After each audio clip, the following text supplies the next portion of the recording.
In the Mexican culture, there's a sound in mariachi music that can signify immense joy or sadness, a sound that fills ballrooms of quinceañeras and backyard family gatherings. Sarah Alshay is here for you now with the sound that unifies a nation. It's a point of love for yourself, for your community, and for your culture. An explanation and an expression of life. Like it's something that just comes out from within. It's a sound many Mexicans are familiar with. At dances, at quinceañeras, at the barbecues. It can be at the football game, at the baseball game, at any sports event, at a big event. The grito is a sound most commonly heard in mariachi music. It's an emotional expression by the singer.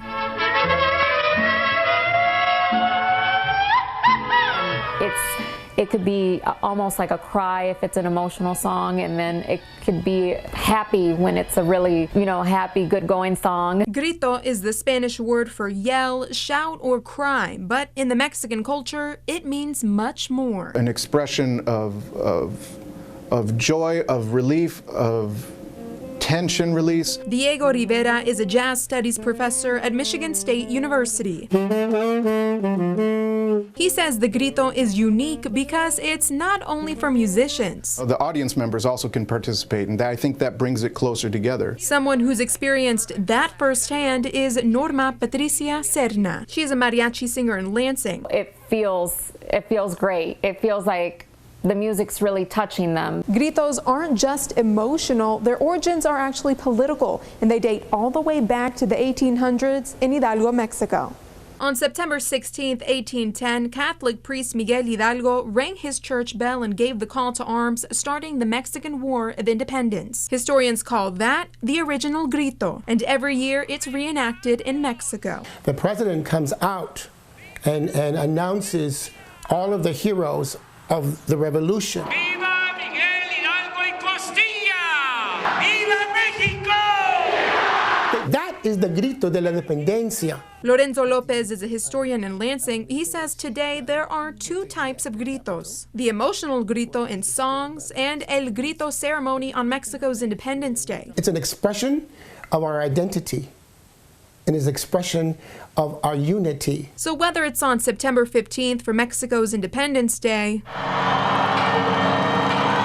or during a mariachi song, Decirle que usted es mi vida. The grito is a central part of the Mexican culture. But regardless of where you're from, the grito is for everyone. It doesn't matter what language you speak. Put out the grito, reduce your stress, smile, and just continue on. Here for you in Lansing, Sarah Alshay, 6 News. The subject of our next story started with almost nothing, but through perseverance and some help from the University of Michigan, he ended up making his mark on Mars. It's a story that's truly out of this world. Touchdown confirmed. Perseverance safely on the surface of Mars. History for NASA. And for Elio Morillo. I was born in Ecuador in the 90s. The 90s were pretty turbulent for the country for many reasons, politically and economically. Just like the rover, Morillo persevered, overcoming obstacle after obstacle. His family arrived in New York with little money and little knowledge of English. His mother had to start from zero. My mama didn't know the language, so she couldn't get back into teaching and had to pick up jobs to make ends meet, basically. He knew he had only one way of escaping poverty. It was always just very important and very clear that education was going to be the way out of poverty and into the middle class. So in class, he worked hard, and by high school, it became clear that he wanted to work in space. He was accepted to New York's New Explorations into Science, Technology, and Math High School with hopes of becoming an engineer. But just getting there was a challenge. It was going to be an hour commute each way, a little more than an hour because I had to take a bus and the subway. After high school, Morillo was sure he'd be attending college somewhere. The school that flew me out, that I was dead set on going to, was Carnegie Mellon. Morillo had already been accepted to the University of Michigan, but he wasn't able to visit the school, so he never really considered it. At the last minute, Midwest Hospitality won him over. Daryl Cook, the director of MSTEM Academies at U of M, called him up and offered to show him around. Daryl Cook personally took care of me that upcoming weekend, picked me up from the airport, showed me Ann Arbor, walk me through campus. He's come a long way since then, becoming an integral member in the mission to the Red Planet. So in a gist, over the years, I helped integrate and test the Earth version of the rovers, making sure that all those capabilities and all those functions that were into the software worked well before we sent those commands to space and to Mars. He says reaching for the stars was made possible because of the community behind him. Yeah, it is very difficult. I'm not going to paint it in a pretty picture because it's not. It's grueling. It requires discipline. But I think what helped me be so successful was always finding a supportive community. I will never tell you that I got here on my own. Now he's on another mission.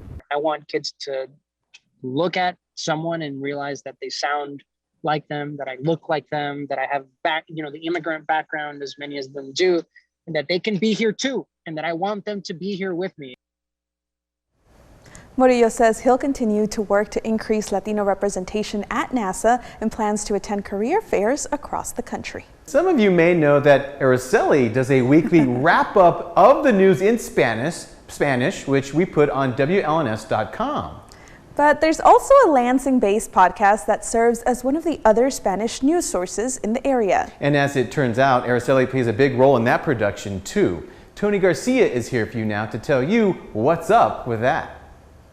¿Qué onda Michigan te provee las noticias que necesitas escuchar hoy? Today's 24-hour news cycle leaves no shortage of when or where to get information. TV stations, radio stations, newspapers, digital platforms, and podcasts. The list is seemingly endless, but that isn't the case for the Latinx community. Spanish local news is something that people don't have a lot of access to. So national news, you have Univision and Telemundo, and people can tune in. But growing up, my parents only speak Spanish, so this is something that's near and dear to my heart, making sure that other people have access to kind of what's happening in their community and bridging the information gap. I think when people know more, they're able to do more. Julie Soche is the Senior Director of Content and Communication for WKAR. She says putting an emphasis on reaching the Latin community has been a goal for some time. Specifically, in this last year, we have put a focus on strengthening relationships and creating collaborations with our local Latinx community. And our goal with this work was to make sure that we were providing local radio and television content and events and engagement opportunities that best reflects the issues and that are important to the Latinx community here. So, ¿Qué Onda Michigan has set out to fill the void across the state. It's an NPR-affiliated podcast taped weekly on Fridays inside WKAR. Just like your local English news, it covers all the latest topics. So 3 big headlines and kind of a conversation about what's going on to try and elaborate a little bit more and put it into perspective. So I think that's what you miss a lot of. Sometimes when you read an article, you kind of left with wanting to know a little bit more, and so that's what we provide. Crescencia was approached by her co-host, Michelle Jokish Polo, back in December. Jokish Polo has been reporting in Michigan for more than 7 years, starting at El Vocero Hispano, the state's largest Hispanic newspaper. It didn't take long to realize she'd found her calling. As a Latina woman, I was really passionate about reporting in my community and informing my community members of not just resources, but making sure that they have the news that they need, to go about their day. Jokish Polo says while her job has been to inform the Hispanic community in the greater Lansing area, they've actually taught her as well. What surprised me is to know how long the Latinx community has been in mid-Michigan. They've been here for decades and they have power, they're in positions of power. That's kind of really astounding and wonderful. The two didn't know one another prior to this podcast, but Crescencio said it was a good match from the start. It's been so great. I think when you get to collaborate with other journalists who have similar paths to you, just a little bit different, it's really great to be able to come together and do something that we both enjoy. Here for you in Lansing, Tony Garcia, 6 News. Well, thank you again, Araceli, for all you do to keep everyone here in mid-Michigan informed. Over in the nation's capital now, 2 days after President Joe Biden marked his 100 days in office, hundreds of protesters marched in D.C. calling for immigration reform. Advocates say the president hasn't kept the promises he made on the campaign trail. Our 6 News reporter Araceli Crescencio followed a group of Michiganders who made the trip to the White House. She's here for you now with more on the message they traveled hours to make.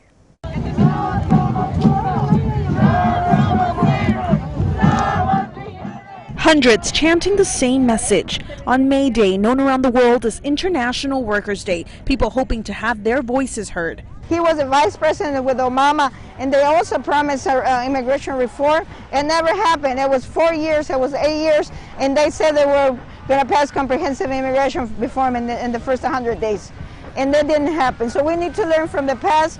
Today's sound, passion, and a call for change. Hundreds of protesters, including a group of about 100 Michiganders, taking their fight for citizenship to the nation's capital. 16-year-old Estrella Alcocer Rodriguez from Sparta, Michigan says she wants the president to listen to the more than 11 million undocumented immigrants in the country. Just because he hasn't done anything doesn't mean we're going to sit there and be like, okay, we're not going to do anything. No, we're fighting for our rights because we're fighting for what's right and what we think is right for us and those around us. Rodriguez made the 12-hour trip with her mom Thursday night. With only a couple hours of rest, she says today is about making her voice count. So that's what we're here to do today, is to fight for our rights. Rodriguez and the group of Michiganders will board 2 buses and head home tonight. And while today's protest is done, they say their fight will continue. Here for you in Washington, D.C., Araceli Crescencio, 6 News. We're going to start with one of the times Mid-Michigan literally made history. Over the years, many distinguished people have come to speak at Michigan State University. But in 1965, civil rights icon Martin Luther King Jr. arrived for a speech on campus. I spoke to one of King's good friends, and he describes what it was like to hear his message. And thanks to our friends at Michigan State University Archives, we're going to listen in on Martin Luther King's speech at MSU. From Selma, Alabama, Reverend Dr. Martin Luther King came to express a point of view. Here's King on his way to Spartan Auditorium on February 11th, 1965. People were packed in. Kids were on the streets trying to get in. The word was around campus that Martin Luther King Jr. was here. And the man who picked him up from the airport, former MSU professor Robert Greene. Greene says his speech was about discrimination in the South. So when Martin Luther King Jr. would give speeches at northern urban universities like University of Wisconsin, Michigan State, Ohio State, he would address, these schools were 90% white. And Michigan State at the time maybe was about 93% white. So he would direct a lot of his comments to young white students. He said, you have an obligation and a responsibility to come help us out. Wherever men are assembled, the cry is always the same. We want to be free. And so the wind of change is blowing in our nation. The wind of change is blowing all over the world. It is sweeping away an old and unjust order and bringing into being a new order. I told him about some of the discrimination that black students were faced with on the campus of Michigan State. So he was prepared for that. More than ever before, we are challenged to go all out to make it one in terms of brotherhood. We must all learn to live together as brothers, or we will all perish together as fools. I remember him saying, work where you are to end discrimination. You don't always have to come to Alabama and Mississippi to fight for freedom. And King said it was necessary to realize that the problems of discrimination and segregation in our country would not just go away over time. Somewhere we must come to see that human progress never rolls in on the wheels of inevitability. It comes through the tireless efforts and the persistent work of dedicated individuals who are willing to be co-workers with God.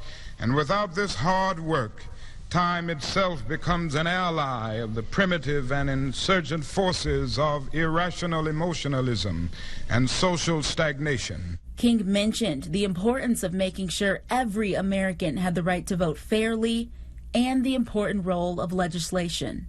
It may be true that the law can't make a man love me, but it can restrain him from lynching me, and I think that's pretty important also. When King came that day, there was electric was going through that auditorium. With this faith, we will be able to hew out of the mountain of despair a stone of hope.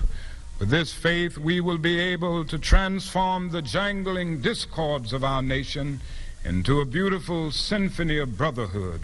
With this faith, we will be able to speed up that day when all of God's children all over this nation, black men and white men, Jews and Gentiles, Catholics and Protestants, will be able to join hands and sing in the words of the old Negro spiritual, free at last, free at last. Thank God Almighty, we are free at last. Thank you. And once again, we'd like to thank our friends at the MSU Archives for allowing us to share part of their history. History is made up of many larger-than-life figures. We just told you about the speech one of those figures, Martin Luther King, made at MSU, but history is also shaped each and every day by people on the front lines. And today we wanted to pay tribute to a black woman who is working to change the world, but on the local level. This is the story of one remarkable woman. See, I'm not the type to just want to tell you what I want to do. I'm going to do it. We first met Tamalika Foster, a nurse, in May of 2020 during the COVID-19 pandemic. We're going into the rooms and we're helping our COVID patients, but I can't go into that room without somebody helping. I can't stand on somebody's shoulders without them knowing I appreciate them. So for me, I can't give them a hug to say thank you, but if I can give you a bag and a smile, to me, that's wonders. She had reached out to Operation Gratitude, a nonprofit, and other organizations, which sent $22,000 in donations. Foster and other nurses assembled this into care packages for 800 McLaren staff members. What came with these gift boxes is letters from people all over the world saying thank you. And those words help keep pushing us to stay in the fight. Those words gives us the momentum to keep going. And this is just the push that we need. She gives. She's a person that gives constantly. She's not a taker. And she's proud of what she's done. And now you've got me sort of crying. I can't breathe this up! But just as quickly as COVID-19 became a concern for communities across the country, viral videos of police brutality became front and center and a concern for the black community. I want to stop the killing. I want to stop crying. And after seeing this, as a black woman, Foster had set a new goal for herself. June 27th, I had my own protest on the Capitol, and it was a silent sit-in against racism. And everybody, it was a vision that God gave me, and everybody wore white to represent peace and all the souls that's passed from violence. And yellow was our leaders, to show that our leaders need to get a bright idea for a brighter future. Her mission was to celebrate the lives lost to violence while exposing the pain of racism. And while raising awareness, she got the attention of the Lansing police chief. And the list of contributions continues. I spoke at the Proud Boys event, so did a moment of silence at both of McLaren's hospitals. For the Lansing Park and Recreations, their Black History Month celebration, I was staying busy. And for the future, Foster is in the works of starting her own nonprofit. And she is also working with Michigan State Representative Sarah Anthony on the Crown Act to protect people from unequal treatment based on race-based hairstyles. Whether it's in dreads, whether it's in braids, whether it's in my beautiful afro or my curly hair. So why do all this? I have children, and one day I'll have grandchildren, and I want to leave a legacy, and I want to go to my grave knowing that I've changed this world for them, and not just for those that come after me, but for other people's children. And I just want to make a difference in the right way. Foster is also one of WLNS TV's remarkable women nominated by our viewers for the difference they make here in Mid-Michigan. We'll be honoring Foster and 3 other women during our Women's History Month in March. When we think of Black history, we often think of the distant past, from the arrival of the first slaves to America in 1619 to the Underground Railroad in the 1800s.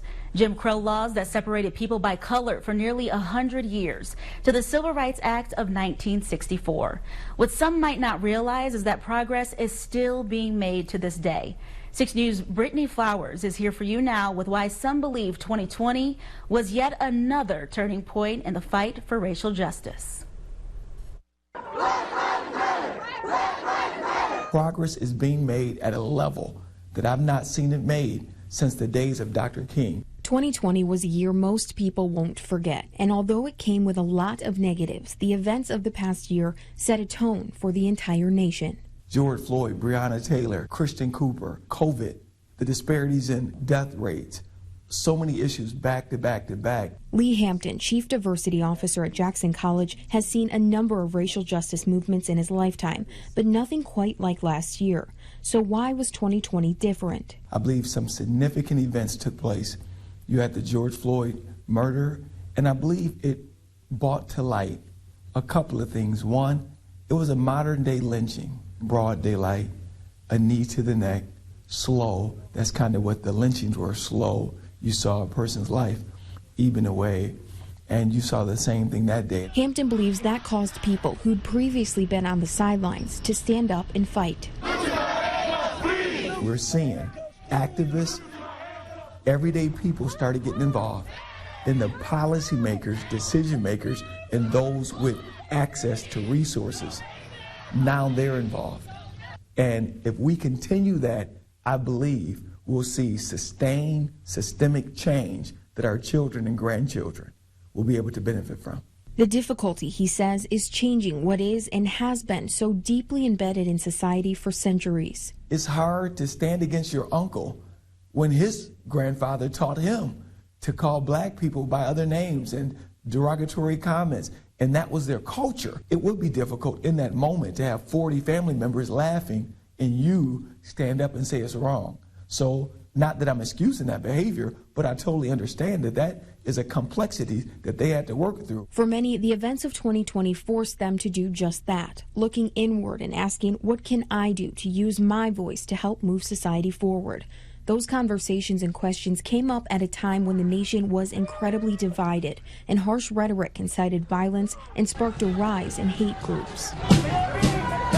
The only way that all this hate actually takes place is because some of the people that we work with every day, that we sit down with every day, has supported it. Hampton says he's encouraged now that more people will speak up when they see something wrong. But it's more than the heartbreaking and unjust killing of black people. Other incidents like Christian Cooper's encounter in Central Park also brought to light the prejudices still facing our society. I'm going to tell them there's an African-American man threatening my life. She was weaponizing her whiteness, and it once again showed in 2020, not in 1955 in Montgomery, but in 2020 in New York. Whites still understood that their whiteness is more believable, more important, more humane than his blackness, although she was in the wrong. So what society produced that in her? That's the society that we're living in. And that is why the fight continues. This is a moment that Dr. King, Rosa Parks, and the great civil rights leaders of yesterday gave their life that our generation would not drop the baton, but take the baton across the finish line. Here for you in Jackson, Brittany Flowers, 6 News. Nowadays, every college football team in the country is fully integrated, but back in the 1960s, no one had a fully integrated team other than Michigan State University. It's a part of history many Spartan fans don't know about, and Audrey Dahlgren tells us it's what inspired a dedicated daughter to dedicate a decade of her life to making the documentary Through the Banks of the Red Cedar.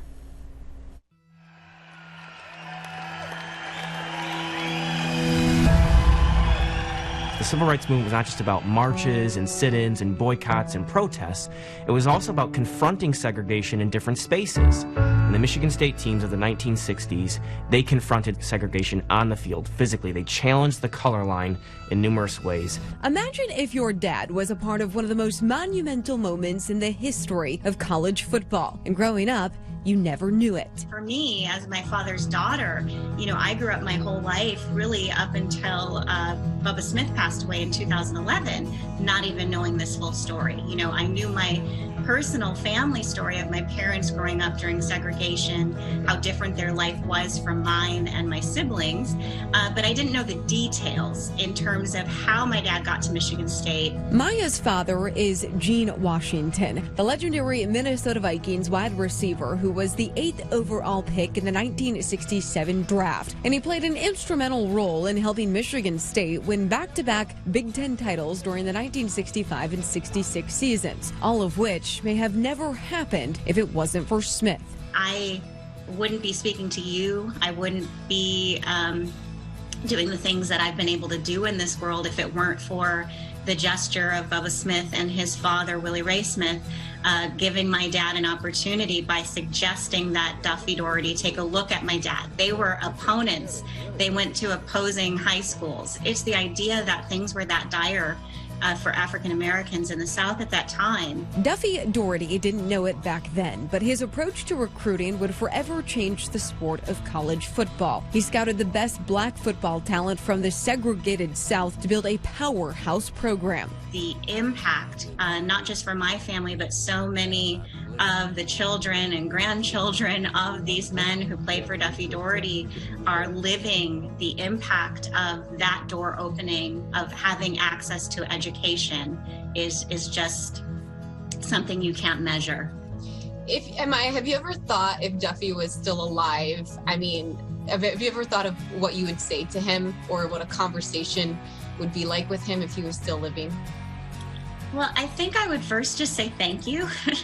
I would, I would thank him for whatever it was within him that allowed him to be innovative, to step outside of the box and sort of do what was uncommon, if not unpopular at the time. Washington refers to her documentary Through the Banks of the Red Cedar as her passion project, and it's easy to see why. It's her way of showing her appreciation to her dad and his remaining teammates and coaches before it's too late. I do feel like Duffy Daugherty is quite aware of all of the all of the things I've been doing, these past 10 years.